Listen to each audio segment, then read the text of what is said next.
কতটুকু আছে, কতটুকু আছে। যে কারণে এখন ফিতনা, চারিদিকে ফিতনা, আলেমে আলেমে দ্বন্দ্ব, আলেমে আলেমে, মুসলমানে মুসলমানে, সমাজে সমাজে, ভাইয়ে ভাইয়ে দ্বন্দ্ব, বিবাদ। রাসূল কারীম বললেন সাতাকুনু ফিতান, এমন একটা সময় আসবে ফিতনার জোয়ার বয়ে যাবে। অন্য হাদিসে বলা হচ্ছে বাদিরু বিল আমালি ফিতানান কাকিতাইল লাইলিল মুযলিম, আমাবস্যার নিকষ কালো অন্ধকার রাতের চেয়েও ভয়ানক আকারে তোমাদের কাছে ফিতনা ছুটে আসবে। সেই ফিতনা আসার আগে ভালো ভালো আমল যা করতে পারো করে রেখো। এমন ফিতনা আসবে ইউসবিহুর রাজুলু মুমিনান ওয়া ইউমসি কাফিরা ওয়া ইউমসি মুমিনান ওয়া ইউসবিহু কাফিরা। সন্ধ্যাবেলা যেই ব্যক্তি ইমানদার ছিল সকালবেলা কাফের হয়ে যাবে, সকালবেলা ইমানদার ছিল সন্ধ্যাবেলা কাফের হয়ে যাবে। কেন? ইয়াবিউ দীনাহু বিআরাদিদ দুনিয়া, কারণ দুনিয়ার লোভ লালসার কাছে মানুষ এতটাই পরাস্ত হয়ে যাবে, ইমান নামক মহা সম্পদ ওই দুনিয়ার লোভ লালসা স্বার্থের কাছে বিক্রয় করে দেবে। দুটো টাকার জন্য মানুষ ইমানকে বিক্রয় করে দেবে, আখলাককে বিক্রয় করে দেবে। সামান্য দুদিনের ক্ষমতার জন্য মানুষ অমানুষ হয়ে যাবে, ইমানকে বিক্রয় করে দেবে, কোরআনকে বিক্রয় করে দেবে, রাসূলকে বিক্রয় করে দেবে। আছে নাকি নাই? এই দুনিয়ার মোহে মানুষ এমনভাবে পড়ে যাবে পরকালকে সে ভুলেই যাবে। ফলে তার ইমান সন্ধ্যাবেলা থাকলেও আর সকালবেলা থাকবে, সে অবস্থা আসুক। সেটা কি আপনি চান? সাহাবারা বললেন ইয়া রাসূলুল্লাহ ফামাল মাখরাজু, বাঁচার পথ কি? নবীজি বললেন কিতাবুল্লাহ, বাঁচার কোনো পথ নেই, একটি পথ ছাড়া, সেই পথের নাম হলো কিতাবুল্লাহ। তার নাম কি? আল্লাহর কিতাব। তার নাম কি? আল্লাহর কিতাব। যতদিন থাকবে আল্লাহর কিতাবের চর্চা থাকবে, আমল থাকবে, পৃথিবী থাকবে। আল্লাহর কিতাবের চর্চা আমল যখন হারিয়ে যাবে তখন কি পৃথিবী থাকবে?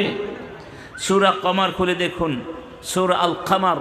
আল্লাহ সুবহানাহু ওয়া তাআলা এখানে 5টি জাতির ইতিহাস তুলে ধরেছেন, যেই জাতিগুলোকে আল্লাহ ধ্বংস করে দিয়েছেন, সমূলে ধ্বংস করে দিয়েছেন তাদের নাফরমানির কারণে।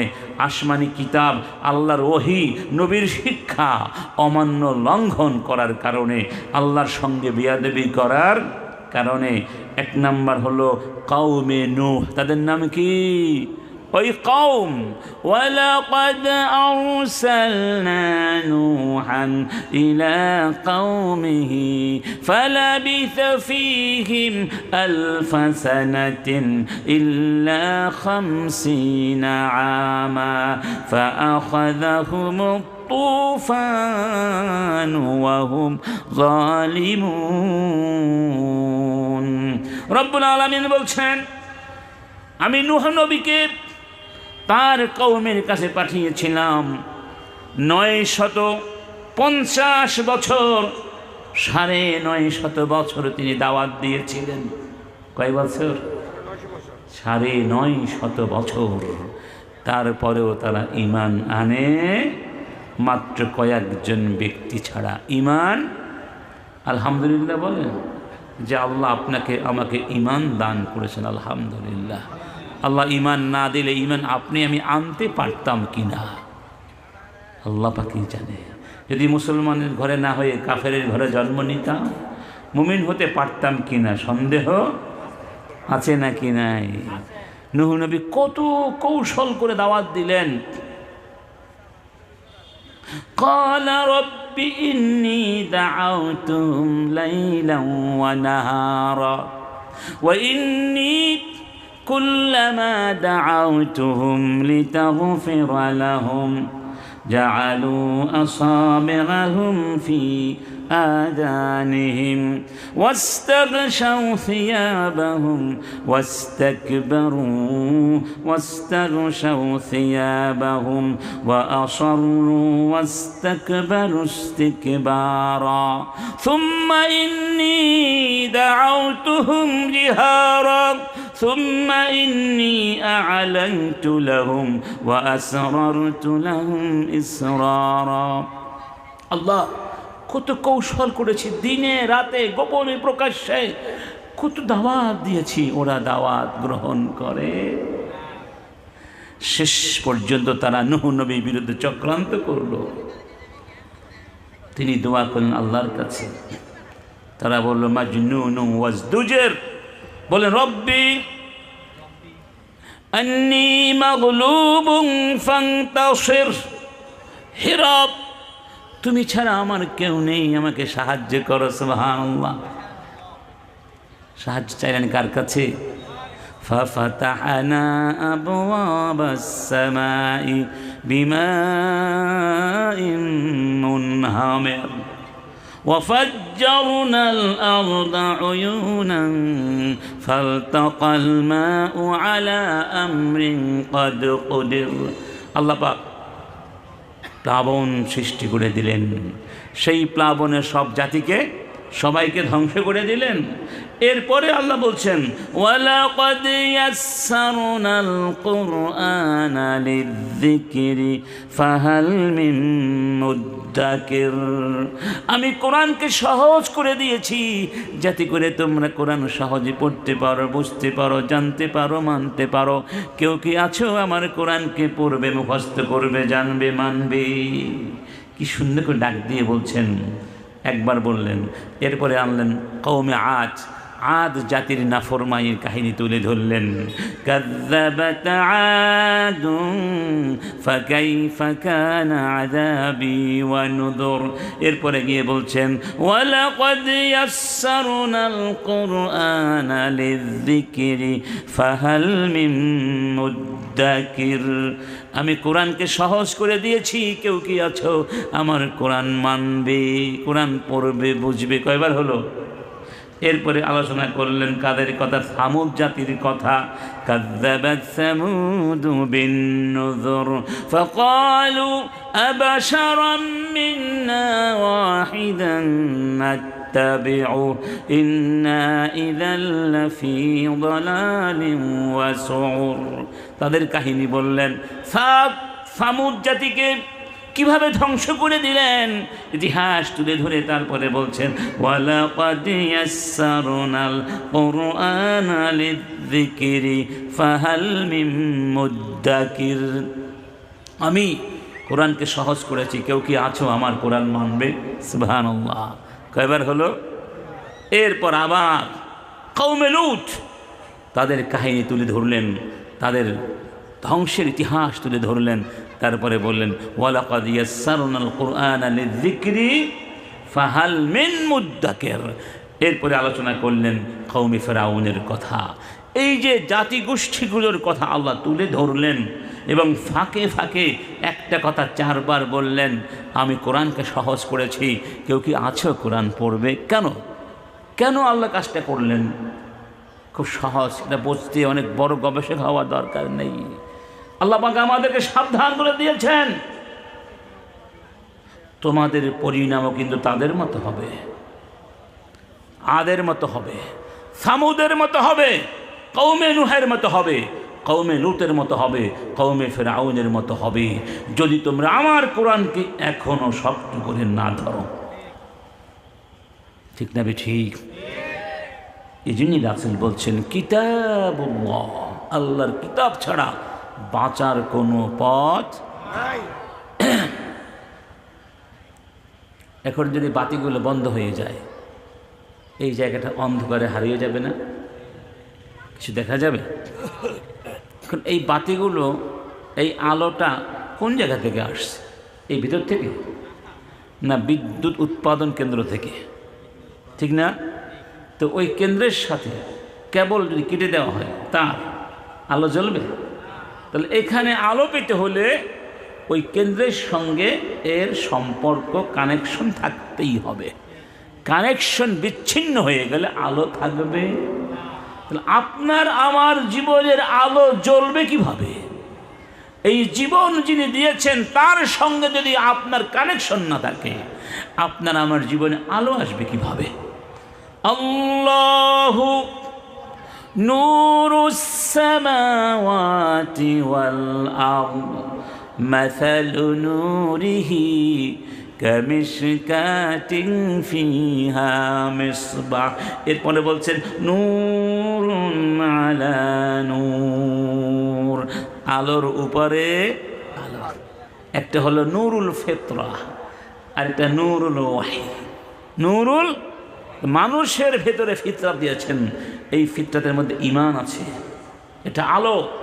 একটা আলো আল্লাহ আপনার মাঝে দিয়েছেন, তবে এই আলোর সঙ্গে ওই আলোর কি থাকতে হবে? কানেকশন থাকতে হবে, তাহলে এই আলোটা জ্বলবে। অন্যথায় এই আলোটা আচ্ছন্ন হয়ে যাবে, জ্বলবে না, দেখা যাবে। সেই আলোর নাম হচ্ছে কোরআন। তার নাম কি?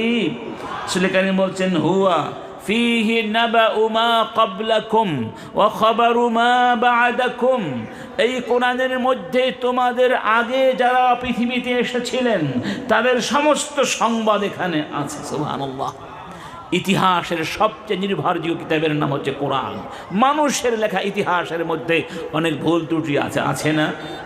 অনেক মন গড়া ইতিহাস সেখানে ঢুকে যায়, কিন্তু কোরআনের মধ্যে যে ইতিহাস তুলে ধরা হয়েছে মানব জাতির ইতিহাস, এর মধ্যে কোনো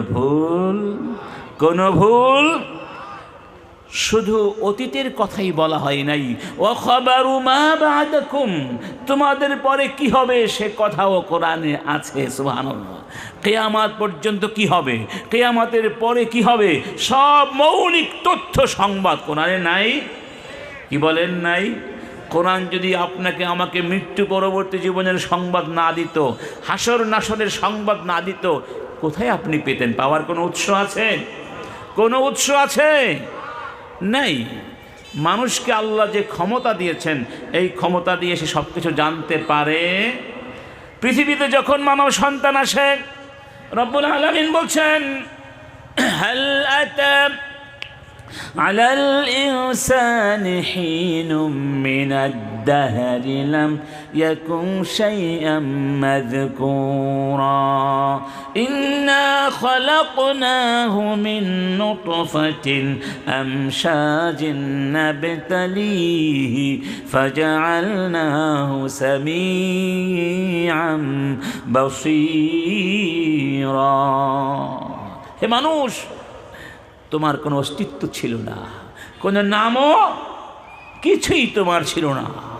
আমি তোমাকে অস্তিত্ব দিয়েছি। কিসের থেকে জানো? নাপাক পানি থেকে। তোমাকে আমি শোনার শক্তি দিয়েছি, দেখা শক্তি দিয়েছি। কে দিয়েছেন? আমি দিয়েছি। তো মানুষ যখন পৃথিবীতে আসে মায়ের গর্ভ থেকে, সে কি হাঁটতে পারে, কথা বলতে পারে? তার অভাবটা পূরণ করে কি দিয়ে? কান্না দিয়ে। কি দিয়ে? এই কান্না দিয়ে কি সব কিছু করা যায়? সীমাবদ্ধ, সীমিত শক্তি আল্লাহ পাক মানুষকে দিয়েছেন। আরেকটা শক্তি, তার নাম হলো আল হাওয়াসুল খামস, পঞ্চ ইন্দ্রিয়। এটা বড় শক্তি না?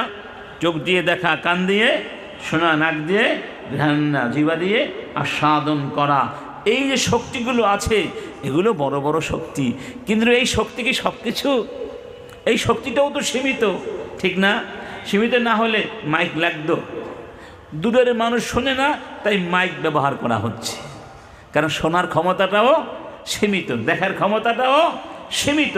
তাহলে বোঝা গেল এই ইন্দ্রিয় নিচয়ের মাধ্যমে মানুষ যা কিছু প্রত্যক্ষ করে, এর বাহিরে অনেক সত্য লুকিয়ে রয়েছে যা সে দেখতে পায় না, শুনতে পায় না। এই জন্য আল্লাহ মানুষকে আরেক প্রকার শক্তি দান করেছেন, তার নাম হচ্ছে তার জ্ঞানের শক্তি। কিসের শক্তি? জ্ঞানের শক্তি, মনন শক্তি, চিন্তা শক্তি, ধী শক্তি। এই জ্ঞানের ডানায় ভর করে মানুষ দেশ থেকে দেশান্তরে, যুগ থেকে যুগান্তরে পরিভ্রমণ করতে পারে। তবে এই শক্তিটাও কি সীমিত? ইন্দ্রিয় শক্তি সাহায্য না করলে তার জ্ঞান শক্তিও কাজ করে না, আবার জ্ঞান শক্তিও সীমিত। প্রমাণ কি? ইয়াসআলুনাকা আনির রূহ কুলির রূহু মিন আমরি রাব্বি ওয়া মা উতিতুম মিনাল ইলমি ইল্লা কলিলা। ওরা জিজ্ঞেস করে রুহুটা কি জিনিস? হে রাসূল তুমি বলে দাও, রুহুটা হচ্ছে আল্লাহর একটা আদেশ মাত্র।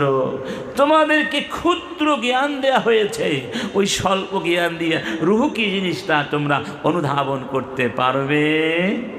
আচ্ছা বলুন, একটা মানুষ কথা বলছে, হাঁটছে, চলছে, খেলছে, কতক্ষণ যখন তার মধ্যে রুহুটা আছে, ঠিক না? রুহুটা নাই, দেহটা আর চলবে না, লুটে পড়বে জমিনের উপর, নিস্তব্ধ নীরব হয়ে যাবে, অথই কি হয়ে যাবে?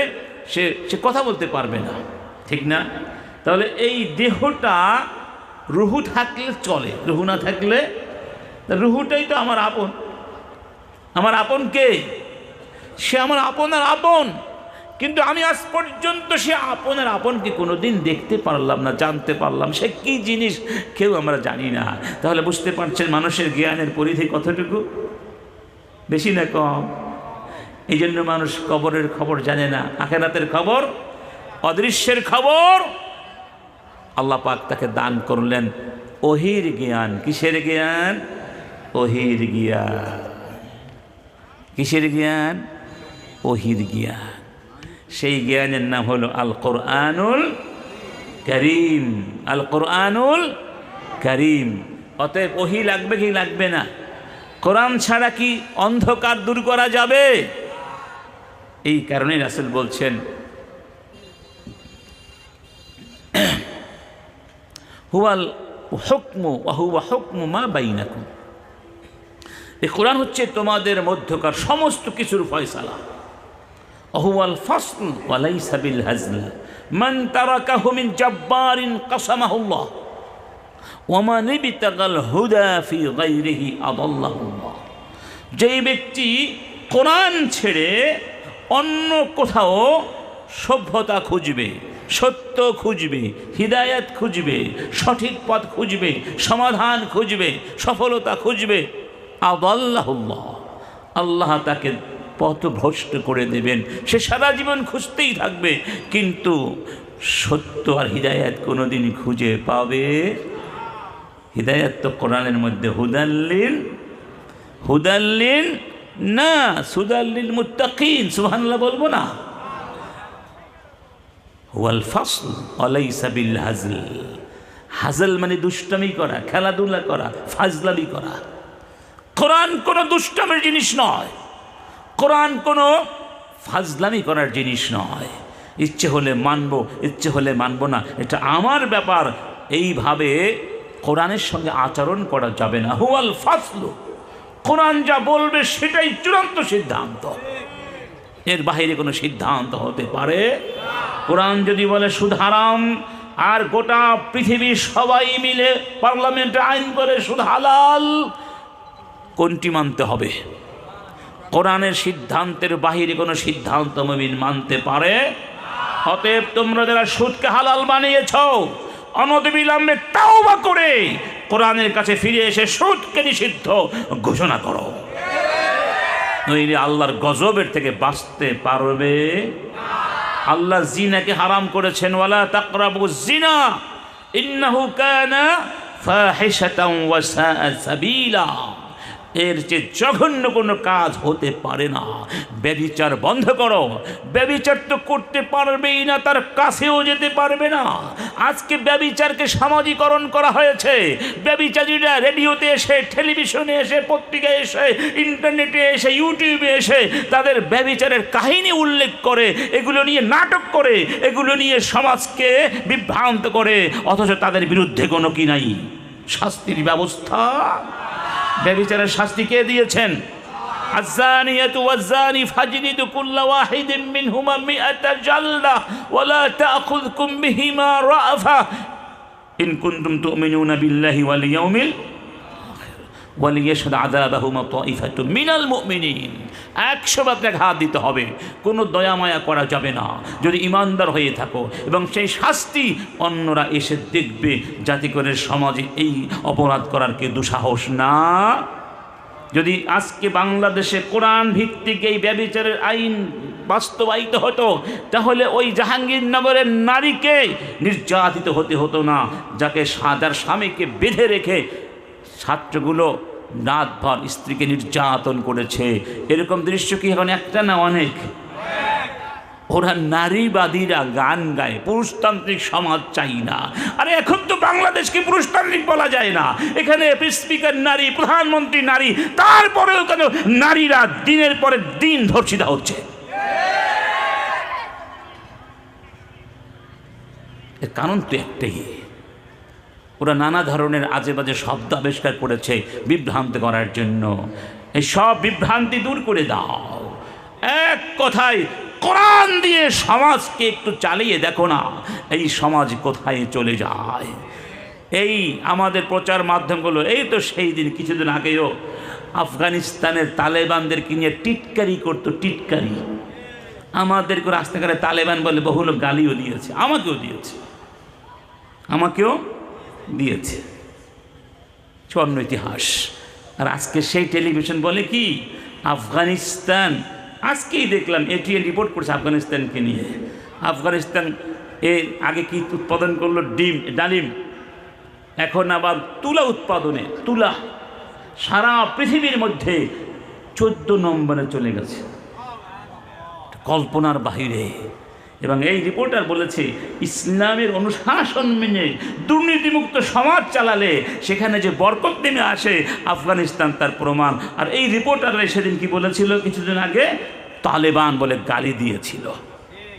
আল্লাহ যে ওয়াদা করেছেন, ওয়ালাউ আন্না আহলাল কুরা আমানু واتقوا لفتحنا عليهم بركات من السماوات والأرض ولكن كذبوا فأخذناهم بما كانوا يكسبون। কারওয়াদা, তোমরা যদি আমার জমিনে আমার দিনকে বাস্তবায়ন করো, ঈমান আনো, মুত্তাকি হও। কোরআন হচ্ছে মুত্তাকি হওয়ার একমাত্র উপাদান, অন্যতম উৎস কোরআন। যদি মুত্তাকি হতে পারো, আমি কথা দিলাম আকাশের বরকতের দুয়ার খুলে দেব, জমিনের বরকতের দুয়ার খুলে দেব। দুর্নীতিমুক্ত কোরআন ভিত্তিক সমাজ রাষ্ট্র গঠন করলে রব্বুল আলামিন আসমানের জমিনের বরকত কিভাবে খুলে দেন একটু তাকিয়ে দেখো। আজকের যুদ্ধ বিধ্বস্ত আফগানিস্তানের দিকে এই অল্প দিনের ব্যবধানে তাদের কারেন্সি বিশ্বের মধ্যে অন্যতম শক্তিশালী মুদ্রার আকার ধারণ করেছে। সুবহানাল্লাহ, আল্লাহু আকবার। অথচ আমরা ধারণা করেছিলাম, অনেকেই ধারণা করেছিল ওরা ক্ষমতায় আসলে সব ধ্বংস হয়ে যাবে, ঠিক না? কিছুদিনের মধ্যে কলাপস হয়ে যাবে, কিন্তু কলাপস তো হলো না। আজকের পৃথিবী বিস্ফারিত নয়নে তাকিয়ে দেখছে এই বিধ্বস্ত জনপদ কিভাবে আবার মাথা চাড়া দিয়ে সমগ্র পৃথিবীকে তাক লাগিয়ে দিয়েছে। বরকতের মালিক কে? বরকতের মালিক কে? রিজিকের মালিক কে? তোমরা কোরআন ছেড়ে দিয়ে উন্নয়নের দোহাই দিচ্ছ, আর আজকে আমরা খেজুরও খেতে পারি না। আমাদের খেজুর খাওয়ার ক্ষমতা কেড়ে নিয়েছে কারা? চিন্তা করার বিষয়। আল্লাহ যা বলেছেন তাই তো হয়েছে। ওয়া মান আরাদা আন যিকরি ফাইন্না লাহু মাঈশাতান দঙ্কা। আমার কোরআন থেকে মুখ ফিরিয়ে নিবে, আমি জীবনকে সংকীর্ণ করে দেব। খেজুরে খেতে পারবে না, রাস্তাঘাট দিয়ে নিরাপদে চলতে পারবে না। স্বামীর সাথে স্ত্রী চলতে গিয়ে নিরাপত্তা পায় না, স্বামীকে বেঁধে রেখে স্ত্রী সতীত্ব হরণ করা হয়। সেই সমাজে কি আর মূল্যবোধ থাকতে পারে? এই সমাজ পচে গেছে, নষ্ট হয়ে গেছে, ধ্বংস হয়ে গেছে। যুব সমাজ এখন ভোগের ভেতরে হারিয়ে গেছে, মাদকতা ছেয়ে গেছে, জেনা অশ্লীলতায় গোটা সমাজ এখন মহামারীর মতো আক্রান্ত হয়ে গেছে।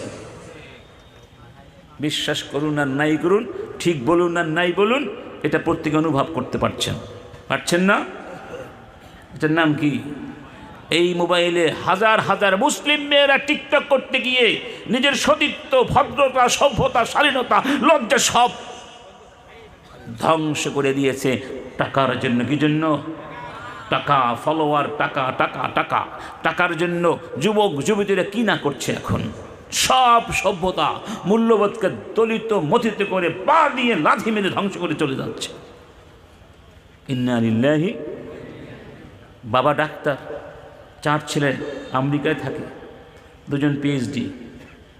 সেই বাবাকে এখন থাকতে হচ্ছে বৃদ্ধাশ্রমে। তার কথাগুলো শুনলে চোখে পানি আসে। কি সভ্যতা, কি শিক্ষা, কি শিখালাম আমরা! 50 বছর পরে এখন বুঝতে পারছি আমাদের এই শিক্ষায় গলত ছিল। সেই গলতকে আপনি সংশোধন করতে গিয়ে আবার কি করছেন? আর একটা গলত করছেন। যতদিন পর্যন্ত শিক্ষায় কোরআন না আসবে, ইসলাম না আসবে, ততদিন যত কলা কৌশল অবলম্বন করেন, আল্লাহর কসম 2 পয়সার কাজেও লাগবে না। বরং অবস্থা আরো কি হবে? যাকে ঔষধ মনে করবেন সেটা হবে বিষ।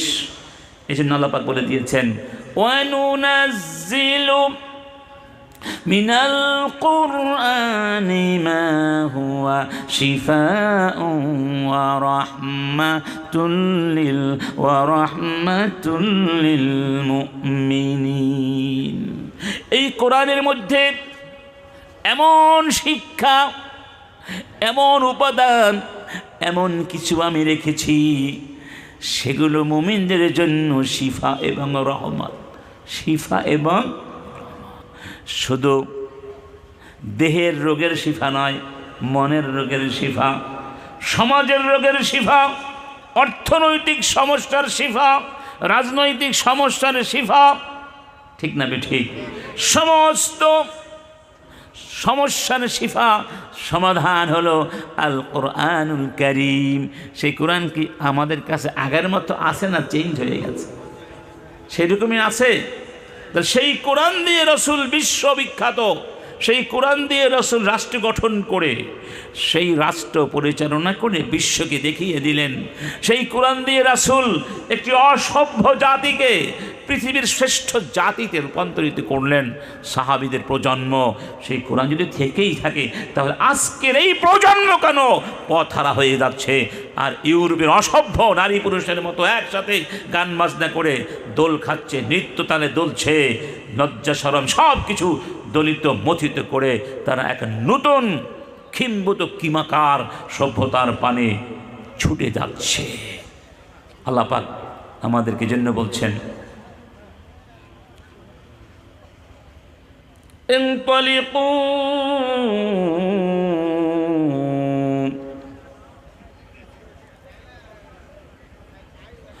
ইলা যিল্লিন যী সালাসি শুআব لا ظليل ولا يغني من اللهب إنها ترمي بشرر كالقصر। তারপরে কি? কান্নাহু হিমালাতু সুফর। এরপরটা কি? পরের আয়াত কি? এই আয়াতটা কোথায় আছে? فما تنفعهم شفاعة الشافعين فما لهم عن التذكرة معرضين كأنهم حمر مستنفرة فرت من قسورة كأنهم حمر مستنفرة فرت من قسورة। অর্থটা কি? কোরআন থেকে যারা মুখ ফিরিয়ে নিল, তারা যতই নিজেদেরকে সভ্য দাবি করুক, আমরা সভ্য, আমরা আধুনিক, আধুনিক পোশাক পরেছি, আমরা নাচ করছি, গান করছি, দোল খাচ্ছি, কনসার্টের তালে তালে হারিয়ে যাচ্ছি, মদের বোতলের মধ্যে আমরা তলিয়ে যাচ্ছি, আমরা কত আধুনিক হয়ে গেছি। আল্লাহ বলছেন, কান্নাহুম হুমুরুম মুস্তানফিরা, তোরা আধুনিক হতে পারিস নাই, তোরা এক একটা বন্য জানোয়ার, গাধা হয়েছিস। ফাররাত মিন কাসওয়ারা, যেই বন্য গাধা তার বাসা থেকে, বাড়ি থেকে, আস্তানা থেকে পালিয়ে বেড়ায়। গাধা। তাদের নাম দিয়েছেন আল্লাহ কি? গাধা। মাসালুল্লাযীনা হুম্মিলুত তাওরাতা সুম্মা লাম ইয়াহমিলুহা কামাসালিল হিমারি ইয়াহমিলু আসফারা। আল্লাহ বলছেন, যাদেরকে কিতাব দিলাম, যাদেরকে আমি কিতাব দিলাম, আমার কিতাবটা পড়ে না, ধরে না, মানে না, জানে না, বোঝে না। কামাসালিল হিমার, কিসের মতো? কিসের মতো? গাধার মতো। গাধারা এখন বুদ্ধিমান দাবি করছে, অথচ আল্লাহ বলছেন ইনহুম ইল্লা কাল আনআমি বাল হুম আদাল্লু সাবিলা। ওরা হচ্ছে চতুষ্পদ প্রাণীর মতো। চতুষ্পদ প্রাণীর মূল কাজ কি? জন্তু জানোয়ারের মূল কাজ কয়টা? দুইটা। কি? খায় আর এনজয় করে, খায় আর এনজয় করে, আর প্রস্রাব পায়খানা করে, 3 নম্বর। আর কাজ কি তাদের? আর কোনো কাজ আছে? তো পৃথিবীতে কিছু মানুষ যারা কোরআন ছেড়ে দিয়েছে, তাদের জীবন এটাই। আল্লাহ বলেছেন ওয়াল্লাযীনা কাফারু ইয়াতামাত্তাউন ওয়া ইয়াকুলুনা কামা তাআকুলুল আনআম ওয়ান নারু মাসওয়াল লাহুম। যারা আমাকে মানে না, তারা জীবনটাকে এনজয় করে আর খায় ঠিক পশুদের মতো। পশুরাও খায়, এনজয় করে, ওরাও খায়, এনজয় করে। তাহলে পশুদের সাথে তাদের জীবনের পার্থক্যটা কোথায়? আসলে মৌলিক কোনো পার্থক্য নাই। এই জন্য কিয়ামতের ময়দানে রব্বুল আলামিন যখন সমস্ত প্রাণী সৃষ্টিকে হাসরের ময়দানে আনবেন, ওয়া হাশারনাহুম ফালাম নুগাদির মিনহুম আহাদা, আমি কাউকে বাদ দিব না, সবাইকে হাসরের ময়দানে আনব। গরু, ছাগল, জন্তু জানোয়ার, পশু পাখি, বৃক্ষলতা সব কিছুকে বলবেন তোরা মাটি হয়ে যা। পশুদেরকে বলবেন তোরা মাটি হয়ে যা। জন্তু জানোয়ার সব মাটি হয়ে যাবে। ঠিক না বেঠিক? এই দৃশ্য ঘটবে কাফেরদের সামনে। কাফেররা তখন চিৎকার করে কি বলবে?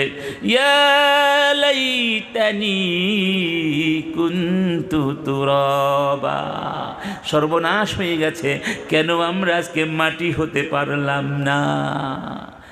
কেন বলবে? কারণ তারা দেখবে যে এই পশুগুলোর জীবনধারা আর আমাদের জীবনধারার মধ্যে কোনো পার্থক্য ছিল না, কিন্তু আজকে ওরা আমাদের চেয়ে শ্রেষ্ঠ হয়ে গেল, ওরা মাটি হয়ে গেল, ওদের জাহান্নাম নেই, কোনো শাস্তি নেই, আর আমরা তো মাটিও হতে পারলাম না, আমরা পশুদের চেয়েও নিকৃষ্ট হয়ে গেলাম। ইয়া লাইতানি কুনতু তুরাবা। তাদেরকে বলা হবে আলাম ইয়াতিকুম নাযীর, তোমাদের কাছে কি নবী রাসূলদের আগমন ঘটেনি?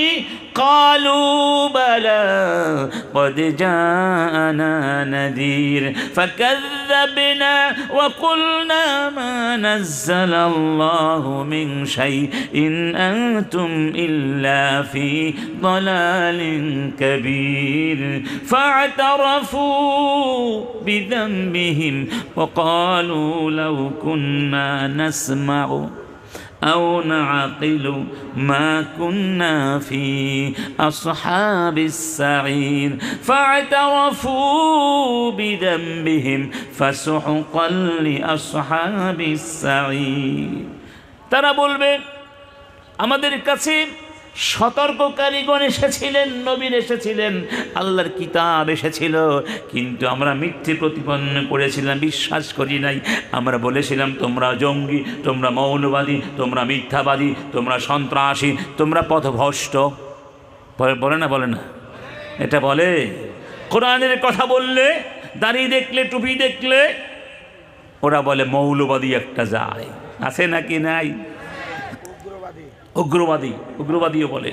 সেদিন ওরা বলবে আমরা তাদেরকে প্রত্যাখ্যান করেছিলাম, এবং ওরা তখনই বলবে লাউ কুন্না নাসমাউ আও নাকিলু, যখন দুনিয়ায় ছিলাম তখন যদি তাদের কথাগুলো শুনতাম আর জ্ঞান দিয়ে বুঝতাম, আকল দিয়ে বুঝতাম, অর্থাৎ যদি আমাদের আকল থাকতো, জ্ঞান থাকতো আর বুঝতাম, তাহলে আমরা আজকে জাহান্নামী হতাম না। নারীবাদীরা ওই দুষ্টগুলো মনে করে আমরা বড় বুদ্ধিজীবী, সেই দিন বলবে আমাদের মাথায় কোনো বুদ্ধি শুদ্ধি ছিল না, আসলে আমরা ছিলাম সত্যি সত্যি বড় বড় গাধা। কোরআন যারা মানে না সবগুলো গাধা, কোরআন যারা মানে তারাই হলো আসল মানুষ। তারা কি? ইবাদুর রহমান। তারা কি? ইবাদুর রহমান, আল্লাহর গোলাম তারা। এবার কোরআন মানবেন কি মানবেন না, আজকে আল্লাহর সঙ্গে ওয়াদা করতে হবে। শুধু নামাজের মধ্যে কোরআন মানলে চলবে না, রোজার মধ্যেই কোরআন মানলে চলবে না। কোরআন কি শুধু নামাজের কথাই বলেছে? শুধু সিয়ামের কথাই বলেছে? কোরআন আর কোনো কথা নাই? আর কোনো কথা নাই? হালাল খাওয়ার আদেশ নাই, হারাম থেকে নিষেধ করা হয় নাই। এই সিয়ামের যে আয়াতগুলো আছে 283 থেকে 83, 84, 85, এরপরে 87, ঠিক আছে, এরপরে 88 নম্বর আয়াত, মানে সিয়াম সংক্রান্ত, রোজা সংক্রান্ত, বিধিবিধান সংক্রান্ত আয়াতগুলোর পরবর্তী যে আয়াত, একেবারে অব্যবহিত পরবর্তী আছে। আয়াতটা কি? ولا تأكلوا أموالكم بينكم بالباطل وتدلوا بها إلى الحكام لتأكلوا فريقا من أموال الناس بالإثم وأنتم تعلمون। জেনে শুনে তোমরা অন্য মানুষের সম্পদ অবৈধভাবে খাওয়ার জন্য ঘুষ দিয়ে বিচারকদের প্রভাবিত করে নিজেদের পক্ষে রায় নিও না, এবং কারো সম্পদ অন্যায়ভাবে খেও, কারো সম্পদ অন্যায়ভাবে খেও না। এই এক কথার মধ্যে সব চলে এসেছে। চুরি বলুন, ডাকাতি বলুন, দুর্নীতি বলুন, সুদ বলুন, ঘুষ বলুন, যৌতুক বলুন, অবৈধভাবে মানুষের সম্পদ খাওয়ার যত পথ, প্রক্রিয়া, উপায় অবলম্বন করা যায় সব এর মধ্যে নাই? আছে? আল্লাহু আকবার। চিন্তা করে দেখুন তো, রোজার সাথে এর কি সম্পর্ক আছে? কোথায় রোজা আর কোথায় কারো সম্পত্তি খেও না?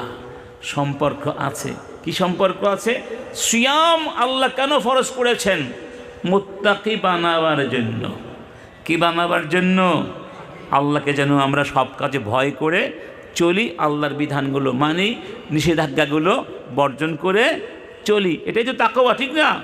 এই তাকওয়া আপনি 1 মাস রোজা রেখে অর্জন করতে পেরেছেন কিনা তার প্রথম প্রমাণ হবে আপনি কারোর সম্পদ অন্যায়ভাবে খাচ্ছেন কিনা।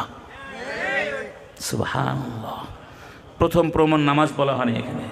নামাজ তো আছেই, কিন্তু ব্যবহারিক জীবনে, আপনার বাস্তব জীবনে, সামাজিক জীবনে, পারিবারিক জীবনে প্রথম প্রমাণ দিতে হবে আপনি কারোর সম্পদের দিকে লোলুপ দৃষ্টি দিয়েছেন কিনা হারামভাবে। যদি দিয়ে থাকেন তাহলে বুঝতে হবে আপনি সিয়াম পালন করে কোনো তাকওয়া অর্জন করতে পারেন নাই। আর আমাদের দেশের লোকেরা সিয়ামের মাস আসলেই সব কিছু দাম বাড়িয়ে দেয়। 10 টাকার জিনিস 20 টাকা হয়ে যায়, তাও বাজারে পাওয়া যায় না। তো তাকওয়া কি করে আসবে? তাকওয়া কি করে আসবে? অতএব কোরআনের কাছে আসতেই হবে, নইলে তাকওয়াও আসবে না, ঈমানও আসবে না, মুক্তিও আসবে না। আমার বন্ধুগণ, এবার আমরা সিদ্ধান্ত নিব জীবনের সব ক্ষেত্রে আমরা কোরআনকে মানব ইনশাআল্লাহ। إن هذا القرآن يهدي للتي هي أقوم ويبشر المؤمنين بأن الذين يعملون الصالحات أن لهم أجرا كبيرا। এই কোরআন যে পথ দেখায় এটাই শ্রেষ্ঠ পথ, এই পথের বাহিরে কোনো পথ। আমার ধারণায় আজকের সমাজকে ধ্বংস করার জন্য, কোরআন থেকে আমাদেরকে সরিয়ে দেওয়ার জন্য যেই পদ্ধতিগুলো, কৌশলগুলো শয়তান এবং তার দোসরেরা অবলম্বন করছে, সেগুলোর একটি হচ্ছে অশ্লীলতা, আরেকটি হলো গান বাজনা। গান বাজনা ইসলামে হালাল না হারাম?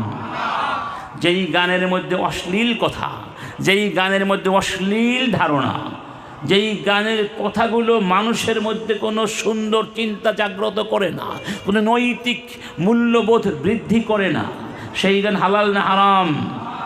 কেন হারাম? এই গান শুনলে নেফাক তৈরি হয়। কারণ যেই কলবের মধ্যে আল্লাহর জিকির থাকে না, সেই কলবে শয়তান বসে, সেই কলবে নেফাক তৈরি হয়। আর অশ্লীল গান শুনলে আল্লাহর জিকির থেকে মানুষ দূরে চলে যায়, শয়তান তার বন্ধু হয়ে যায়। এজন্য শয়তানের অন্যতম অস্ত্র হলো দুইটা, গান এবং অশ্লীলতা। গান এবং ইয়া আইয়ুহাল্লাযীনা আমানু লা তাত্তাবিউ খুতুওয়াতিশ শাইতান ওয়া মান ইয়াত্তাবি' খুতুওয়াতিশ শাইতান ফাইন্নাহু ইয়া'মুরু বিল ফাহশাই ওয়াল মুনকার। অশ্লীল কাজ করতে শয়তান বলে। এই জন্য গান বাজনা, যত আজে বাজে গান বাজনা আছে, সিনেমা নাটক আছে, এগুলোকে প্রত্যাখ্যান করতে হবে। যদি আপনারা প্রত্যাখ্যান করেন, ওদের ব্যবসা চলবে।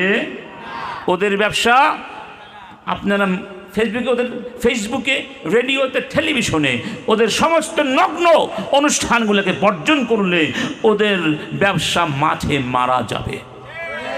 ঠিক না বে ঠিক? ঠিক বলে গেলাম, কিন্তু আমি নীরবে নিভৃতে এই অশ্লীলতা চর্চা করলাম, তাহলে আল্লাহর কাছে কেন জবাব দিতে?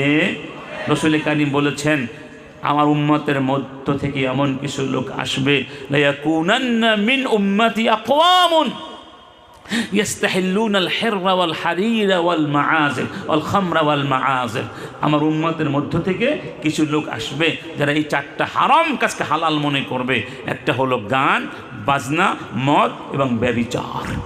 এবং এই মানুষগুলোকে আল্লাহ পাক তাদেরকে ভূমিধস দিয়ে ধ্বংস করে দিতে পারেন যে কোনো মুহূর্তে, কিংবা তাদের চেহারাকে বিকৃত করে দিতে পারেন, বানর বানিয়ে দিতে পারেন। আল্লাহ পাকের গজব আসতে পারে না? এই গজব আসে নাই? আগে আসে নাই? যে কোনো সময় গজব চলে আসতে, যেই সমস্ত অপরাধের কারণে সমাজে গজব আসে, সেগুলোর মধ্যে গান বাজনা অন্যতম। গান বাজনা কেন হারাম? এই অশ্লীল গান বাজনা শুনলে মানুষের লজ্জা নষ্ট হয়ে যায়, শরম নষ্ট হয়ে যায়, লাজুকতা নষ্ট হয়ে যায়। যেই মানুষের মধ্যে লজ্জা শরম নাই, তার মধ্যে কোনো কল্যাণ নেই। কথা ঠিক আছে? গান কেন হারাম? এই গান মানুষকে তার মৌলিক দায়িত্ব থেকে সরিয়ে রাখে, বিশেষ করে নামাজ।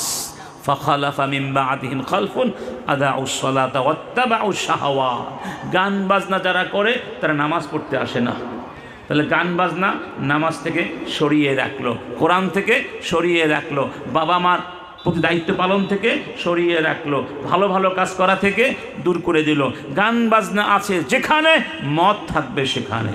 গান বাজনা যেখানে, নারীদের অশ্লীল অবাধ মেলামেশা সেখানে। গান বাজনা যেখানে, জিনা ব্যভিচার সেখানে। গান বাজনা যেখানে, মাদক দ্রব্য থাকবে সেখানে। এগুলো সব একটার সঙ্গে আরেকটা কি জড়িয়ে রয়েছে। এই জন্য আল্লাহ পাক বলছেন, ওয়ামিনান নাসি মান ইশতারি লাহওয়াল হাদিস লিয়ুদিল্লা আন সাবিলিল্লাহি বিগাইরি ইলমিন ওয়া ইয়াত্তাখিযাহা হুজুয়া উলাইকা লাহুম আযাবুম মুহিন ওয়া ইযা তুতলা আলাইহি আয়াতুনা ওয়াল্লা মুস্তাকবিরান কাআন লাম ইয়াসমা'হা কাআন্না ফি উযুনাইহি ওয়াকরা ফাবাশশিরহু বিআযাবিন আলিম। যারা গান বাজনার ব্যবসা করো তাদের জন্য কঠিন লাঞ্ছনাদায়ক শাস্তি আমি রেখেছি। কোরআন পাঠ করলে শুনতে চায় না, কানের মধ্যে সিপি দিয়ে রাখে, কিন্তু গান শুনলে মরা মানুষ জিন্দা হয়ে যায়। আছে নাকি নাই? আবার বাংলাদেশের অনেক অশ্লীল শিল্পী সৌদি আরবে গিয়ে গান গায়, আর গান গাওয়ার জায়গা পায় না। মানুষ যে ওখানে হজ ওমরা করতে, সে হজ ওমরা করে আবার গান গেয়ে চলে আসে, নাউজুবিল্লাহ। এই জন্য বললাম, যারা গান গায় অশ্লীল গান, ওদের মধ্যে কোনো ব্যক্তিত্ব নাই, ওদের মধ্যে কোনো লজ্জা নাই, শরম নাই, মনুষ্যত্ব নাই। ওদেরকে বর্জন করতে হবে। ওরা আমাদের বন্ধু হতে পারে? আল্লাহ দিয়েছেন কোরআন, শয়তান দিয়েছে গান বাজনা। ঠিক না বে ঠিক? আল্লাহ দিয়েছেন কি, শয়তান দিয়েছে কি? এই জন্য আল্লাহ পাক বলছেন, আফা বিহাযাল হাদিস আনতুম মুদহিনুন ওয়া তাজআলুনা রিজকাকুম আন্নাকুম তুকাযযিবুন আফা মিন হাযাল হাদিসি আনতুম তাদহাকুন আফা মিন হাযাল হাদিসি তা'জাবুন ওয়া তাদহাকুনা ওয়া লা তাবকুন ওয়া আনতুম সামিদুন। আমি কোরআন দিয়েছি, আমার কোরআন পাওয়ার পরে কোরআন নিয়ে ঠাট্টা করছো, হাসাহাসি করছো। কোরআন আসার পরেও তোমরা গান বাজনা নিয়ে ব্যস্ত আছো।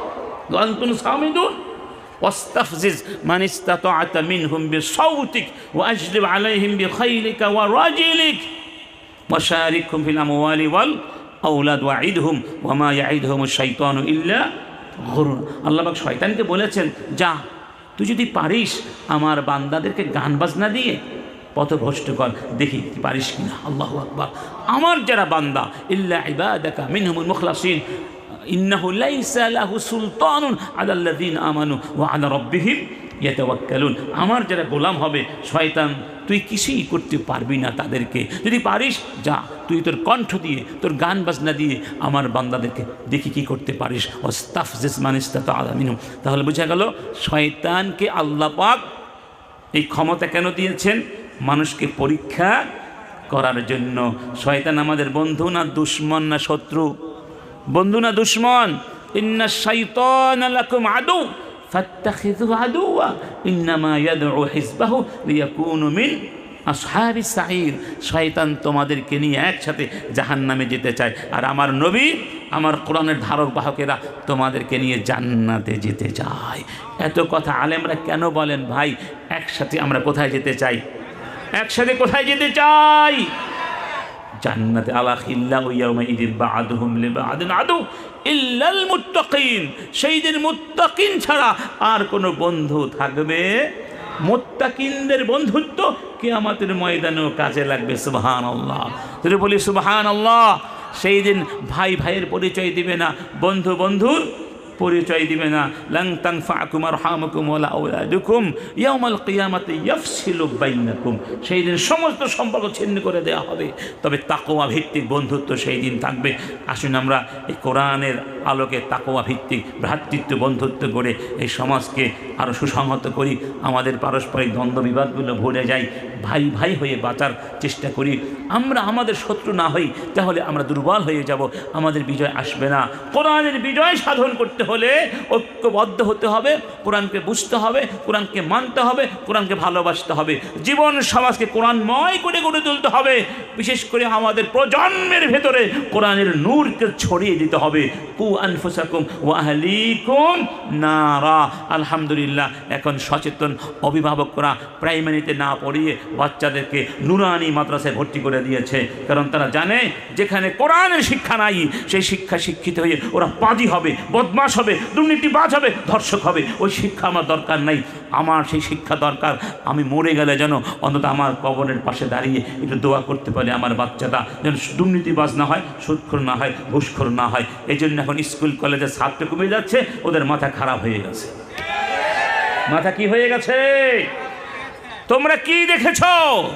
যদি মাদ্রাসার বিরুদ্ধে কোনো প্রকার ষড়যন্ত্র করা হয়, মুসলমানের প্রত্যেকটা ঘর হবে এক একটা নুরানি মাদ্রাসা বিশ্ববিদ্যালয়। কোরআন মিটিয়ে দিতে কেউ পারবে না ইনশাআল্লাহ। আমাদের ঘরগুলোকে কোরআনের দুর্গ বানিয়ে ফেলতে হবে ইনশাআল্লাহ। রাজি সবাই ইনশাআল্লাহ? তো আমি আর দীর্ঘায়িত করতে পারছি না, সবার কাছ থেকে বিদায় নিচ্ছি। অনেক ধন্যবাদ জানাচ্ছি আপনাদের সবাইকে অনেকক্ষণ কষ্ট করে আলোচনা শোনার জন্য। ওয়া আখিরু দাওয়ানা আলহামদুলিল্লাহি রাব্বিল আলামিন। আলহামদুলিল্লাহ, এতক্ষণ পর্যন্ত সারভর্গ আলোচনা পেশ করলেন